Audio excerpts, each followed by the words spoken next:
back on. All right, so I was writing this deal yesterday, this presentation, and I found that I was just getting bored writing it. And so I decided to change gears and just change topics altogether. So if you're really hoping to see that one, there's a website that you can go to get it.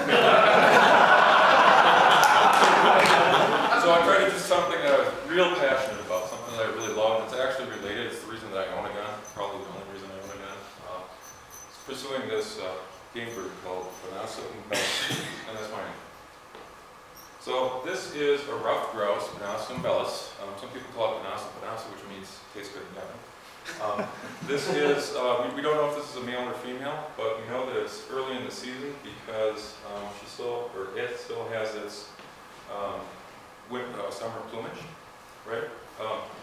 These guys have a distribution like this, they're non-migratory, summer, winter, fall. In general, a given individual of this species will live in the same 40-acre plot of land its entire life, right? Move around from habitat to habitat as the seasons change. The reason it's called a ruffed grouse is because this is a male, and it's got the puffed up thing here. It's basically, that's when a kind of fight or flight thing, it's trying to chase off competitors. This guy got caught in the dark, you can see there's a flash, right? And when that happens, like, hey, get out of my territory. Okay? This is significant periods in the year. As far as these things are concerned, most of them don't live past 2 years old. If they get through their first winter, they're doing real well.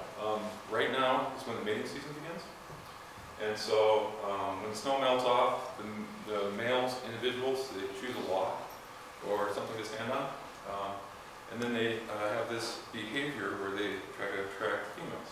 Right? This is one drumming. This is unique to them. What he's doing is using his wings, goes like this. They don't actually hit anything, but they create sonic booms. So when you're walking through the northern woods, like Wisconsin or Michigan or something like that, you'll hear this. It sounds like an old two-stroke internal combustion engine. That's them guarding their territory. In the late March, you hear it a lot, and so the state will gather volunteers, and people will drive across every county road in the state, stop, wait for 30 minutes, and count how many drums they hear to estimate the population size for the upcoming year. Okay.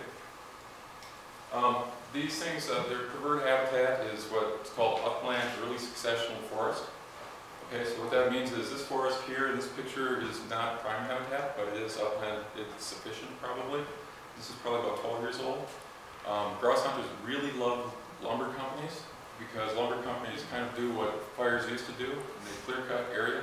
6 or 7 years later, that thing's going to be just full of grouse. Okay? This is actually a little bit better habitat. This is taken in the, I want to go back one thing.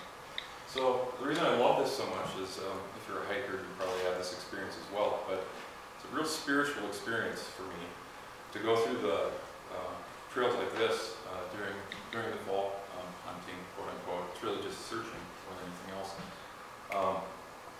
And I just find it really, really neat.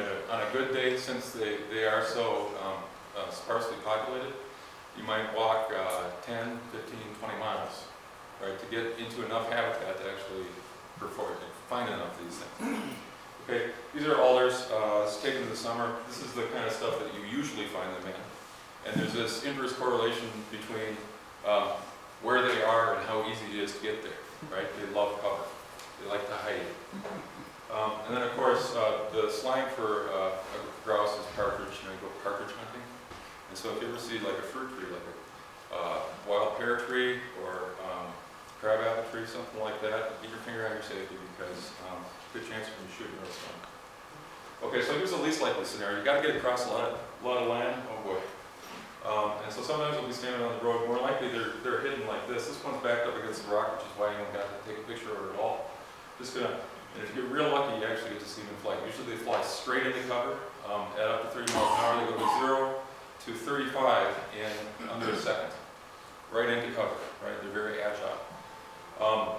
One of the things that's great about that is when they do flush, it's just noisy, right? And it's a defense response because it disorients and there's a lot of echoing, so you don't know where they're at, and you have very little chance. So this is frowned upon, but the important number is the first one. flushes you get. Least important is the first. This is my best day ever. Thank you.